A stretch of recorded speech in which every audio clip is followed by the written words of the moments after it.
मैंने सुना था यहाँ पर जो पुराना वाराणसी का जो भी एरिया था वहाँ पर तारों का जंजाल बहुत था, बट अभी तो मेरे को कोई तार नहीं दिख रहे, सारे अंडरग्राउंड हो गए। और मैं आज विश्वनाथ मंदिर के भी दर्शन करने गया तो वहाँ भी काम बहुत तेज़ी से चल रहा है। घाटों पे भी मैं पैदल होकर आया हूँ पूरा आगे से यहाँ तक। दशाश्वमेध घाट भी गया था मैं सुबह, तो मुझे तो साफ़ सफाई लग रही थी। जैसे ही अभी 80 घाट पे आया तो मैंने एक क्रूज़ बोट जाती हुई देखी जो अभी आगे को चली गई है। तो वो मेरे को नहीं लगता वो पहले कहीं इंडिया में चल भी रही थी, आज चल रही है। तो लोग यहाँ आएंगे तो एंजॉय कर सकते हैं, बहुत कुछ है देखने के लिए। लाइट एंड साउंड शो होता है, देखो आप जैसे जैसे रात होती जा रही है पूरे में लाइटिंग बढ़ती जा रही है। आप अगर दशाश्वमेध घाट वाले जो रोड है मैं उस पर आज होकर आया, बिल्कुल पिंक सिटी जैसे जयपुर है पूरा वैसा ही पेंट कर रहे हैं वो लोग, बहुत सुंदर बना रहे हैं। रोड पे इतना अच्छा वॉकवे बना रहे हैं। तो ये क्या हो रहा है, ये डेवलपमेंट नहीं है तो क्या है? और कौन कर रहा है इसको? सबको पता है कौन कर रहा है। और अगर सबको पता है तो चाहे वो मुँह पे बोले चाहे वो पीछे बोले, वो लोग वोट देंगे। और जो नहीं देगा तो वो तो लोग तो सगे बाप के भी नहीं होते, बाप का खा के भी नहीं होते। तो यहाँ तो पार्टी है, यहाँ तो चुनाव है। सर आपका नाम क्या है? मेरा नाम सुमित गौतम है और मैं दिल्ली से आया हूँ। मैं टूरिस्ट हूँ और पहली बार वाराणसी आया हूँ। तो वाराणसी में आने से आपको क्या लगता है, क्या क्या चेंज आए आपको दिल्ली से यहाँ आने? चेंजेस जो मैंने ऑब्ज़र्व करे हैं, यहाँ पर काफ़ी डेवलपमेंट हो रहा है, जगह जगह में डेवलपमेंट हो रहा है। चाहे वो घाटों की बात हो, चाहे वो रेलवे स्टेशन की बात हो। जैसे मैं सबसे पहले उतरा था मडवाडी रेलवे स्टेशन पे जब मैं परसों आया, तो उतरते ही मुझे बड़ा साफ़ सफाई हर जगह सब कुछ लगा कि हाँ यहाँ पर बहुत साफ़ है, ये तो दिल्ली के रेलवे स्टेशन से भी साफ़ है। फिर उसके बाद जब मैं आगे बढ़ा तो मैंने देखा तैयारियाँ चल रही थी, मोदी जी कल आने वाले थे तो उसकी तैयारियाँ चल रही थी। तो मुझे पता नहीं था कि मोदी जी आ रहे हैं। फिर मैंने पूछा अपने ड्राइवर से कि यहाँ पर कौन आने वाला है, तो उन्होंने बोला नरेंद्र मोदी जी आ रहे हैं कुछ प्रोजेक्ट्स की इनॉग्रेशन के लिए। फिर मुझे पता लगा जो रुद्राक्ष कन्वेंशन सेंटर जिसकी कल ओपनिंग हुई, जो कि जापानीज़ पीएम के साथ उन्होंने शुरू किया था, वो भी बहुत जल्दी बन गया। और भी बाकी मैंने जो रोड्स देखे वो भी बहुत अच्छे हैं। और मैंने सुना था यहाँ पर जो पुराना वाराणसी का जो भी एरिया था वहाँ पर तारों का जंजाल बहुत था, बट अभी तो मेरे को कोई तार नहीं दिख रहे, सारे अंडरग्राउंड हो गए। और मैं आज विश्वनाथ मंदिर के भी दर्शन करने गया तो वहाँ भी काम बहुत तेज़ी से चल रहा है। फिर कल मैं अपने जो मेरा लोकल फ्रेंड है यहीं का वाराणसी का, तो मैं उससे मिला, उससे मैं पूछ रहा था कि क्या लगता है यहाँ पर कुछ हुआ है? तो बोला डेवलपमेंट तो अभी तो बहुत तेज़ी से हो रहा है।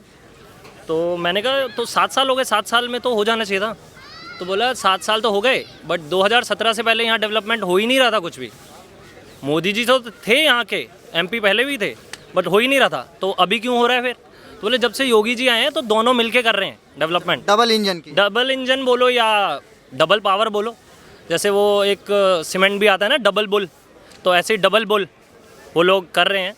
मुझे तो दिख रहा है डेवलपमेंट। मैं तो चाहता हूँ कि जैसे बनारस में डेवलपमेंट हो रहा है क्योंकि मोदी जी का एरिया है, ऐसे सारे एमपीज़ भी अगर करने लगे अपने अपने एरिया में तो हमारा पूरा इंडिया ही डेवलप हो जाएगा।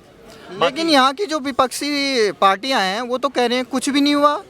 देखो पॉलिटिकल पार्टीज़ का तो मुझे पता नहीं, मैं तो एक नॉर्मल सिटीज़न हूँ, तो मैं तो जो नज़रिया मैंने देखा, जो चीज़ मेरे को दिख रही है ऑन ग्राउंड, मैं तो वो बोल रहा हूँ। घाटों पे भी मैं पैदल होकर आया हूँ पूरा आगे से यहाँ तक। दशाश्वमेध घाट भी गया था मैं सुबह, तो मुझे तो साफ़ सफाई लग रही थी।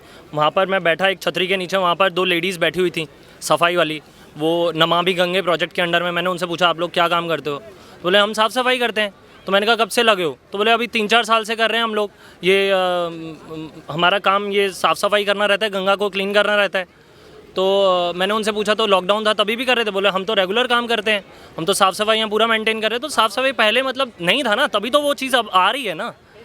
बनारस की जो इम्पोर्टेंस है वो तो शुरू से है क्योंकि बहुत पुराना शहर है, पर उसकी इम्पोर्टेंस में और 4 चांद लग रहे हैं अब वो कब से लग रहे हैं? अब डायरेक्टली बोलूँ इनडायरेक्टली बोलूँ वो तो सबको समझ में आ रहा है। और जो अगर पॉलिटिकली इन्फ्लुएंस नहीं होगा, जो नॉर्मल पर्सन होगा, नॉर्मल बुद्धि होगी जिसमें, वो समझ ही जाएगा कि ये भाई कब से हो रहा है, 2017 से ही हो रहा है। तो अगर 17 से हो रहा है और डेवलपमेंट को कंटिन्यू रखना है, प्रोग्रेस को आगे बढ़ाना है, तो फिर सबको कंटिन्यू करना पड़ेगा उसी गवर्नमेंट को। तो क्या आपको लगता है कि यहाँ की जो जनता है वो दोबारा सीएम योगी आदित्यनाथ को मुख्यमंत्री बनाए? मैं तो जैसे लोकल ऑटोज़ में भी घूमा हूँ, बाइक पे भी घूमा हूँ, और लोगों से मेरी आदत है थोड़ा बहुत बात करने की, पूछने की। तो वो लोग तो ये कह रहे हैं कि हम तो बिल्कुल जिताएंगे क्योंकि हमें तो यहाँ बनारस में तो डेवलपमेंट हुआ है। बाकियों का वो लोग कैसे बोल सकते हैं, बट बनारस के लिए तो वो बोल रहे हैं कि हम तो जिताएंगे और हम तो चाहते हैं जीते। क्योंकि दूसरा है, उन्होंने ये भी बोला कि जो गुंडागर्दी थी वो अब यहाँ नहीं है गुंडागर्दी। अब वो कौन करता था गुंडागर्दी वो तो मुझे नहीं पता, मैं तो यहाँ का नहीं हूँ, बट वो लोग ऐसा बोल रहे हैं कि गुंडागर्दी थी तो रही होगी तभी बोल रहे हैं वो लोग, कभी तो रही होगी ना। तो अब चेंजेस आए हैं। वो बोल रहे हैं कि अब जहाँ देखो वहाँ 112 नंबर की गाड़ी खड़ी रहती है।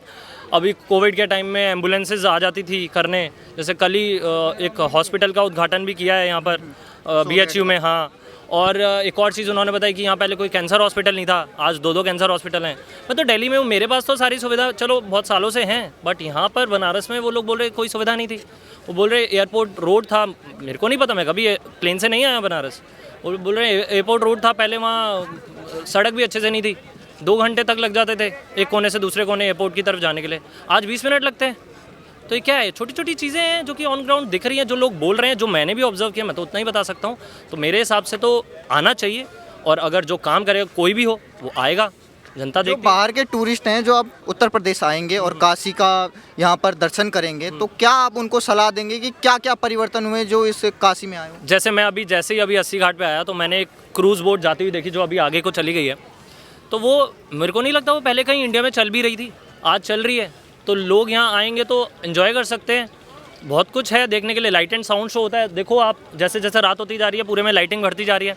आप अगर दशाश्वमेध घाट वाले जो रोड है, मैं उस पर आज होकर आया, बिल्कुल पिंक सिटी जैसे जयपुर है, पूरा वैसा ही पेंट कर रहे हैं वो लोग, बहुत सुंदर बना रहे हैं, रोड पे इतना अच्छा वॉकवे बना रहे हैं।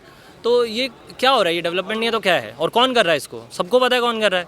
और अगर सबको पता है तो चाहे वो मुंह पे बोले चाहे वो पीछे बोले, वो लोग वोट देंगे। और जो नहीं देगा तो लोग तो सगे बाप के भी नहीं होते, बाप का खा के भी नहीं होते। तो यहाँ तो पार्टी है, यहाँ तो चुनाव है, तो खा के भी ना आपने दे तो। बाप का नाम, पिताश्री का नाम लिया, तो यहीं पर एक अखिलेश यादव जी हैं, पूर्व मुख्यमंत्री हैं, उनके पिताजी ने वैक्सीन लगा ली। उससे पहले वो अखिलेश यादव खुद बोल रहे थे कि मैं बीजेपी की वैक्सीन नहीं लगाऊंगा। देखो, वैक्सीन तो सबको लगानी चाहिए, अब चाहे वो कोई भी हो, किसी भी पार्टी का हो। अगर हम देखें और पार्टी के लोगों ने भी वैक्सीन लगाई है, चाहे वो दिल्ली के मुख्यमंत्री केजरीवाल हो, चाहे वो मतलब साउथ इंडिया में बहुत सारे CM हैं, उन लोगों ने भी वैक्सीन लगाई है। तो ये सब तो कहने की बातें हैं, पॉलिटिक्स करते हैं, पॉलिटिक्स उनकी ज़रूरत है, उन्हें करना पड़ेगा, बट वैक्सीन तो लगानी चाहिए। धन्यवाद।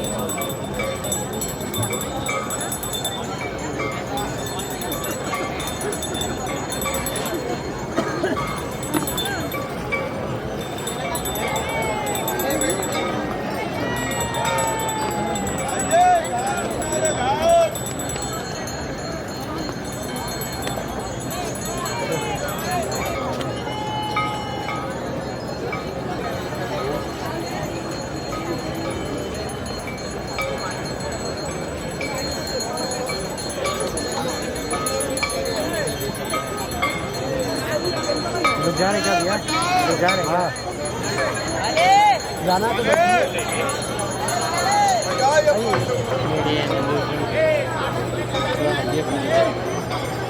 सब जाने